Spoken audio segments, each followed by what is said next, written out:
All right. Good morning. Good morning. Good morning, everyone. This is the All About Nothing podcast kind of daily show. I am Barrett Gruber, joined by Mr. Bill Kimler. Welcome, Bill. Good morning. You can follow us across social media. I am at Barrett Gruber. Bill is at Political Bill SC. We get together on Tuesday and Thursday mornings to discuss loosely things that are going on. Loose lips, man. Let's do it. That's right. That's exactly right. So hopefully, I guess, are we prepared for the weekend? We don't have time for that. Okay, fair we enough. got stuff to talk about today, Okay, right? let's do So it. let's skip the warm up and get right We're not to going the to do any heart of the matter. pleasantries. We got two things we need to get to today. All right. So ending our episode last week, actually after the episode last week, we started talking about I went to the May Day 50-51 protest in Did we talk about Lexington. that after we were on the air or at Yeah, the it end of was the after. episode? I think it was at the Okay. end after we were off the air. Yeah, we have an after show, by the way. We carry on for another 45 minutes after we end the broadcast. And that's Yeah. where all the good stuff actually happens. Yeah. So the May Day protest on May 3rd was at the SCEA, which is the South Carolina Education Association, which is it is an organization that is intended on trying to promote public education through, I guess, pushing on political leaders and things like that. They take donations. So for they those support who are teachers. not in South Carolina, we don't have a teachers union. That's Right. not allowed in our state. So the best that they have are two teacher-led organizations that fight for their needs and wants and lobby on their behalf. But we don't have a union, so we have the SCEA instead. Yes, and during the election cycle, the SCEA has the gives out the opportunity for candidates to receive endorsements. And their endorsement process is basically an application that you fill out, and then they scrutinize it of sorts, and then they decide who it is they're going to endorse. In the situation for Matt Villardeau in York County, in Fort Mill, we filled out the application, sent it in, and the SCEA endorsed our Republican candidate, David Miller. David, you know what? I can't remember his last name. Doesn't matter. But they endorsed him, and to much to the detriment, because he did come out as being someone who was very pro-education, said that he would definitely shoot down vouchers, which I think in his defense, he did vote against it. But I think that that's always a setup. Well, he did. In fact, I watched the House vouchers debate, and it was the only two Republicans to stand up against it were him. And you're right, I can't remember his name. It's such a vanilla name. And then Representative Neil Collins also gave a very passionate argument against school vouchers, probably better than anybody else. Yeah. But there were only two Republicans and a supermajority that came out against it. Yeah. But the SCEA made their endorsement, and I'm not sure, how scrutinized they do this, but it seems like it's basically just a first come, first serve, first application in for a particular district or race, and they go with that. But they posted a couple different Facebook posts that I did print out, and then also as well printed out my responses. One of my responses was actually deleted. So the first one I wanted to talk about was the anti-DEI bill. Was this on Twitter or Facebook? This is on Facebook. Okay. This is on Facebook. So they posted that the SCEA is deeply disappointed in this was on April 2nd. This was the DEI bill, the anti-DEI bill.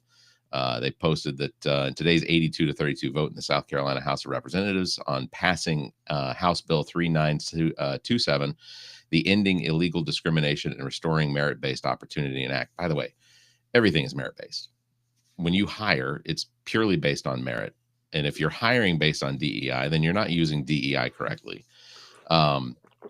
So their response, I made a comment. I posted a comment, which did get deleted, but I keep a hold of my receipts. So I said, it's incredibly frustrating to see the General Assembly pass legislation like S62 that undermines our public education system. What's even more disturbing and disappointing is that many of the legislators who supported this bill were endorsed by the SCEA during their campaigns. These endorsements carry weight, and when they're given to the candidates who ultimately vote against the interests of public education, it sends a mixed message. I sincerely hope the SCEA reconsiders its endorsement strategy moving forward. Our educators, students, and communities deserve representatives who will truly protect and prioritize public education. That was my response. Well, that was very inflammatory. Look at all that harsh language you used. And they deleted that post? Well, that came. Or they deleted that comment? Yeah, they deleted that comment. That came after a month earlier. So that was May 1st was, I think, no, that was, no. That was in response. I didn't print out the right one. That was in response to the recent post about the voucher program. Right. So that was response to the voucher program and their disappointment in the state. I think it was the Senate passing the bill for the voucher program. So the post that I wrote for the anti-DEI bill a month earlier, because May 1st I think was their post, but a month earlier was the DEI post that they said they were extremely disappointed in this DEI bill. My response then was, did the SCEA now? So this one might have been this one was still there, but this one was the one that might have actually gotten the response. Did the SCEA think that your endorsement of most of the Republicans, Freedom Caucus members, and MAGA representatives wouldn't turn out this way? As members of the Educators Association, was there any critical thinking done in respect to your endorsements?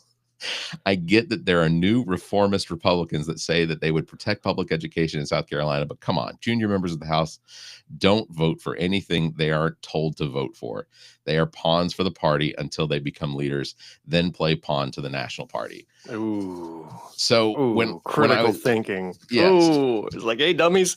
So when I was at the protest on Saturday this past weekend, they had a tent because we were right outside their building in Lexington, and they had a tent, and I walked over, and a woman, and I can't remember her name. She wasn't wearing a name tag, but she approached me and she said, "Are you on that podcast?" And I said, "Yeah, I'm one of the hosts." She goes, "Oh, you're Barrett." And I go, "Oh, yeah, I am." She said, she said something about, I think it was in particularly about this post, but she basically, now, did you post under yourself under my name, under the podcast under my name page, under your name? Okay. But I think what happens is they go to my name and then they see host. They see who you are. Yeah, because my name doesn't carry any weight. It does with me. I tremble whenever I hear it. But go ahead.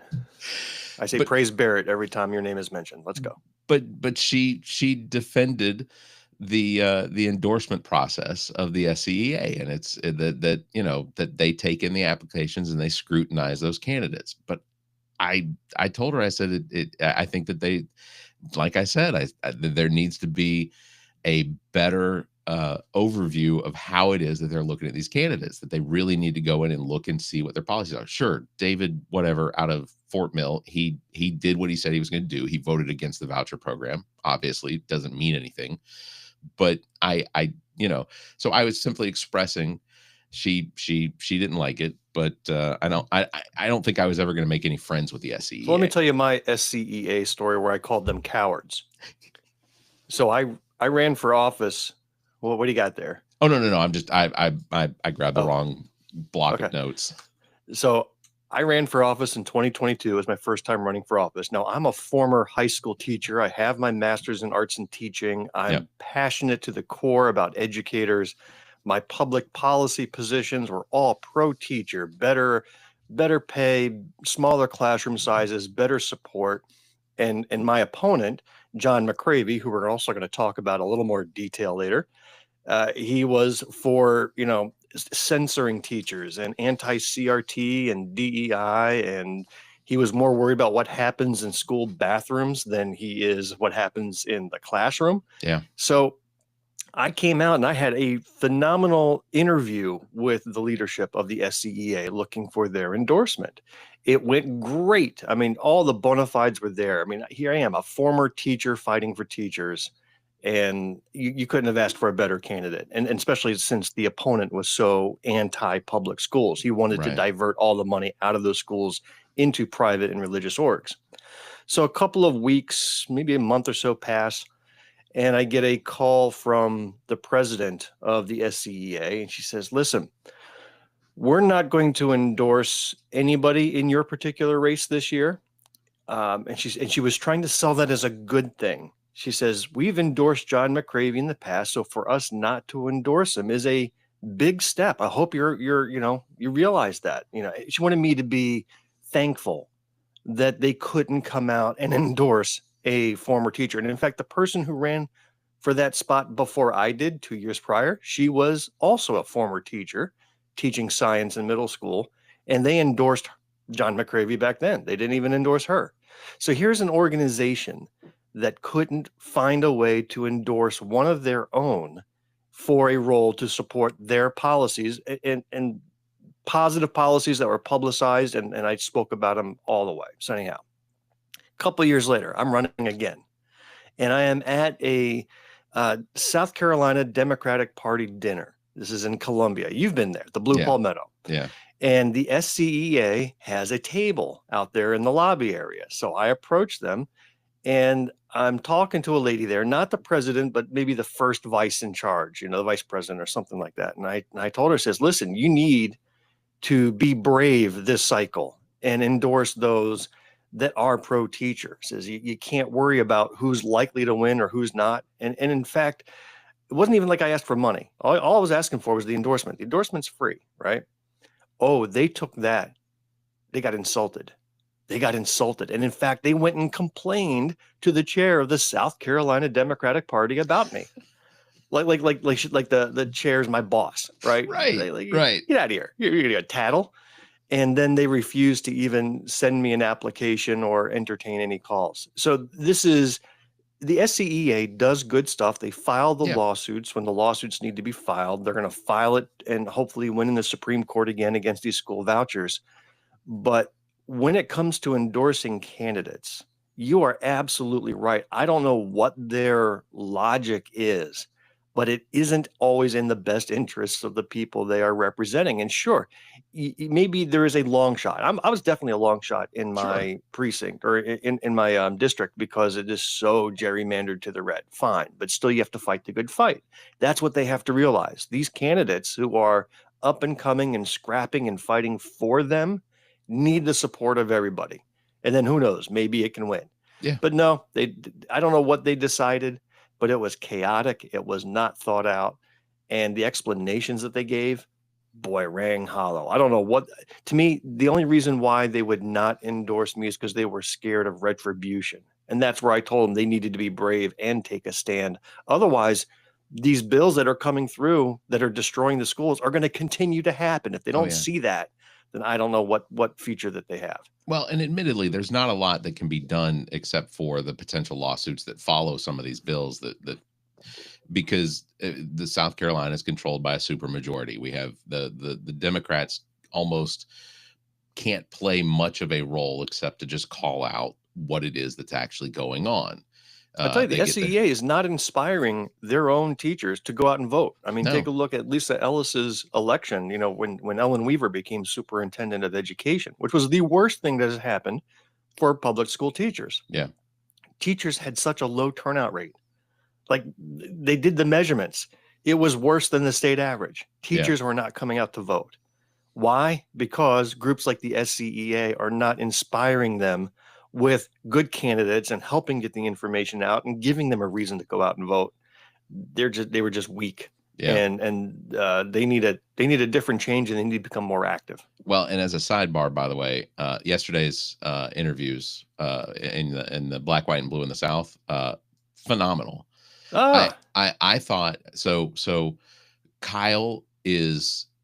It seems like he's extremely engaged. It felt like there might have been some issues when it came to like his recognition of the local politics or the local issues and things like that may have been a little bit, off, but he's looking at statewide as running for potentially against Lindsey Graham. But the woman that you interviewed that's running, Sylvia Wright. Yeah. She is fantastic. She's an incredible. I knew very little about her that morning, and by that afternoon, she has my full support. I was in awe. Yeah. It's I think I've discussed it with some others that are considering running, that this might be the opportunity to potentially take a few more seats away in the House, maybe pick up a seat or two here in the Senate, remove the supermajority. But one of the things I was talking about when I went to the protest was I mostly milled around and just was talking with like the young Democrats in the Midlands and things like that, and Jeremy Jones, who is the president, and met the vice chair of that organization. And I I had asked, to unfollow Jeremy on Facebook, by the way. yeah, You know why? yeah. It was distracting in my feed. He puts every personal thought he has out there on his Facebook feed, and I'm like, boy. Jeremy seems to have a lack of control. I mean, he's brutally he is it's like an avalanche of unnecessary is what I told him one time. but I was discussing with him. I said, I know that we're still a month out away. Well, I guess we're almost a month away from the convention. So the Democratic South Carolina convention is going to be May 31st. Oh, that It is your daughter's wedding. Yeah. And I told my daughter, sorry, can't make it. No, gotta you go to a did not. Democratic Party function. I have recorded proof that you're definitely going to the wedding. I've got a bank account that shows I'm going to the goddamn wedding. Yeah, exactly. But I was discussing with him. I said, who are the candidates? By this point, there should be some talk, at least from the people that look like they're interested in running, because now's the time that they need to be looking at 2026. And I said, so governor, who are we looking at as far as like potential governor races? And there's not a whole lot of discussion as far as like what it is that the exciting candidates, the ones that are actually going to draw people out. I'm in my opinion, I'm hoping that it's not another Vincent Shaheen, whatever. That one was a little disappointing. The old guard, I think it's time to move on as far as the well, we've got as probably races. the lead runner of the Republican nominees is a woman who's traveling the country taking selfies at bathrooms. Yeah. Like that is her entire platform, is bathroom inspection. She's been inspecting bathrooms in Texas, bathrooms across South Carolina. Everywhere she goes, she takes. Somebody posted that she's the Vanna White of shitters. she's sitting there. Here's the door. That's what she stands in front of the women's room doing this with the sign, right? And somebody put a collage together showing all these bathroom selfies. Oh my god. She is a freaky, twisted individual, and we're talking about Nancy Mace. Well, and bizarre. Alan Wilson is another one that is Alan Wilson is another one that is has not announced a candidacy, but I think that people think is probably going to be the next candidate. Probably, as well. But you never know. Nancy's crazy enough, and this is a primary, and primaries tend to draw out the crazies. That is absolutely correct. My hope is that and I will be more direct, because while I did help Matt with applications and things like that, the SCEA with those endorsements, I am going to be much more vocal with the SCEA and on their endorsements, and as the endorsements come out, I'm going to fact check them, or I'm at least going to engage in looking at what the platforms that these individuals stand on. Even on the Democrat the good thing side. is I'm not running again, so I can be more vocal. I don't need to kiss their asses and maybe just bring to light some of their lack of decision making. So speaking of not running again, I actually last night started entertaining the idea of possibly running again, because we may have our own RJ May situation here in Greenwood. Really? Where the incumbent candidate who could not be touched, is his reputation starting to collapse around him. So I'm talking about Representative John McCravey. He is the co-founder of South Carolina's Family Caucus, the ultra conservative, must have a a mommy and a daddy and 2.5 kids. And not to be confused with the Freedom Caucus, the House correct. Freedom Caucus. House This Freedom is Caucus is just insane. So the Family Caucus is just extreme conservative. Even well before MAGA was a thing, they were about imposing evangelical fundamental Christianity on everybody. That's basically their platform, right? So two guys founded it, John McCravey and David Hyatt. Those were the two senior leaders. They've been around for a while, well respected in the state house. Well, anyhow, news came out earlier this week that David Hyatt resigned from the Family Caucus as its co-chair. So he just left it entirely. And he was quoted in the paper as saying that he has severe disagreements with John McCravey, and that John McCravey had besmirched a couple of fellow House members, one for being a Jew and the other for being gay. And the gay one was actually a Republican, by the way. And then another leader, Weston Newton, who's the chair of the Judiciary Committee, which is a pretty big deal. He said that John McCravey said that John McCravey refused to serve on committees that were headed by a Jew and a gay. And again, there was a gay Republican representative, first one ever in history. And so a couple of days after that, more than half of the Family Caucus members turned in their resignation, citing disagreements and disappointment and basically criticizing John McCravey. So his puppy, I mean, he runs all over the nation touting that he's the head of this Family Caucus, crumbling around him. So when I got a couple of these in the mail yesterday, a couple of them. So McCravey is out there spending his own campaign money, sending out flyers to defend himself, basically saying, look at this, saying he's fighting against the swamp in South Carolina, right? South Carolina has the biggest supermajority Republican legislatures in the world, and he's calling them the swamp. All right, because they've all come out against him.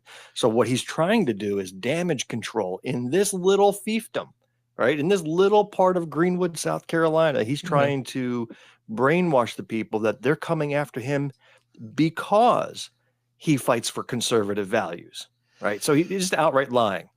The funny thing is that when he defended himself from the accusations about saying he wouldn't work with a gay and a Jew, the only one he defended himself against was the Jew comment. So let's start with that. He didn't even address the other one. And he says, I would never say that because there's only one House representative, Spencer Wetmore, who is Jewish. She's it as far as the Jewish contingent in 130 some people. He says, I'm not anti-Jewish. I voted in favor of Israel last year. So basically he's equating pro-Israel policies with being he's for the Jewish people. Right. Which makes no sense. No. Because as an evangelical Christian, if you haven't accepted Jesus Christ as your personal Lord and Savior, you're going to hell. So he looks at every resident of Israel as people who are destined for hell. Right. So yeah, he's real pro-Jewish. The guy is just off the deep end, and he's weaker than he's ever been. And I'm telling you this is where it got interesting. If you didn't think it was interesting before, it gets interesting. I spoke yesterday I was contacted by a friend of mine who works for one of the statewide newspapers. I'm not going to say which one. And he says that he has for years heard rumors about McCravey's behavior in Greenwood, which is far from the Christian evangelical traditional behavior you would expect, which is completely understandable, right? Sure. Like expect it. You almost expect it because this is how the hypocrisy works. I'm going to preach Jesus in the streets and then just be a complete jerk everywhere else. Yeah. And even as I was campaigning, I was hearing stories on the road from people that says, well, you should tell people that he does X, Y, and Z. And I can't because I don't have firsthand knowledge. Right. And this journalist says that people would tell him stuff, but they wouldn't go on record. So he contacted me yesterday. We had a conversation, and we're starting to feel like now that so many fellow Republicans have broken with him and are speaking loudly against him, safety in numbers, right? Comfort in numbers. This might be a Me Too moment in Greenwood. And so he's setting up a secure way of communication. And if people want to tell their story to a journalist who may be putting together an expose, let me know and I'll put you in touch with this journalist. Because Nice. this, enough stories come out, you see a pattern of behavior, and that's where the story is. The story is about, this is who this guy really is, claims Yeah. to be X and really is Y. And it's time to take him down and empty that seat.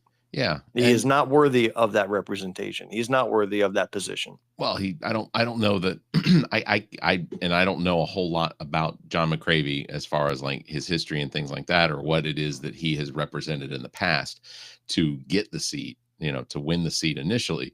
But again, I don't think I don't think that most people that run for office are running because they have ideas of this, that they're going to be some superpower individual that gets to take advantage of all the potential perks of being in office.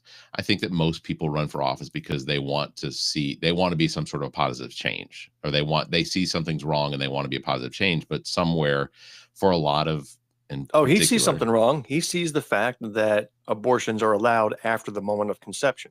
Yeah, like that's what he runs on. That's his only platform, really, is that. And then you've got all the other extreme conservative values, but it's really, he wants a 0-day abortion bill. And that's what he's pushing. How old is McCravey? Late 50s, early 60s, somewhere around there. Is that it? Okay. See, because now my dementia joke doesn't work as well. But early onset dementia is a thing. So PSA. Well, I think what happened is, the reason why he pissed off all those fellow Republicans are one, the comments he made about fellow lawmakers, but two, he has aligned himself with this whack job group called Students for Life, a bunch of incel kids who are never going to have babies of their own, who are running around wanting to dictate what other people can and can't do in their lives. Right. Yeah. And I know some of these members, and they are truly off the deep end. You might even know one of the names. I'll share with you after the air, but they're the ones that sent little model spines to the female senators, right? And said, get a spine. They send nasty messages. And what they did recently, last Palm Sunday, is in districts of Republican members who were kind of wavering on, I don't know that I want a 0-day abortion ban. South Carolina has a 6-week one, which is already before women even know they're pregnant. Right. Which is very restrictive and needs to be tossed out. But, they want to go to 0-day. They want to go moment of conception. And they went to these Republican districts of those who are a little on the fence about that, went to their home churches and stuck flyers on all the cars in the parking lot on Palm Sunday. And that really pissed a lot of people off, saying, why are you politicizing Palm Sunday? Why are you coming to our churches and doing that? And John McCravey's like, they're just enthusiastic. Yeah, he stands right beside them. He wouldn't speak out against it. And so that's when a lot of this started. It was because of that. And now all the dirt's coming out, and McCravey is on the ropes, and it's he's never been weaker than he is today. What would the reaction be from the evangelical right if, let's say, there was a movement like that among either the homosexual community or the LGBTQ plus community, or the pro-abortion, as they like to think that exists? What if they used Palm Sunday or Easter Sunday or something like that and went out and just papered everyone's cars? Like, the reaction would absolutely be that it would enrage them. Like, if it was happening with individuals that were I'm trying to come up with a correlation between what would potentially be between these two groups, and I can't imagine anyone with any common sense doing something like that. There's always a respective sort of acknowledgement of what different ceremonies, whatever these traditions exist, and I don't see Democrats doing that sort of insane sort of stuff. Somebody tried to bring up Black Lives Matter and just how affected these communities were by Black Lives Matter. And I said, what do you mean? He said, well, they burned the cities down. And I said, you think that they legitimately burned down cities? Like, what city do you think no longer exists as a result of Black Lives Matter, or the and we're not talking about like the organization. We're talking about the protest, because what they try to do in some of these arguments is they try and make it sound as though Black Lives Matter is some sort of an organization that sweeps into town, does as much damage as it possibly can, and then evades the law enforcement by getting out of town as quickly as possible. It's like, no, this is insane. Like, the conversation is crazy, where there's no correlation, or there's no comparing these these types of organizations. No. There is, I mean, it's not like they're the May Day protesters that go and attack SCEA personnel, right at their office. I mean, that's a different story altogether. We all can object to that. We can all object to that bullying tactic. I'd like to think that no one would think that I was ever bullying them. You said they didn't use any mental discernment, or whatever that phrase was.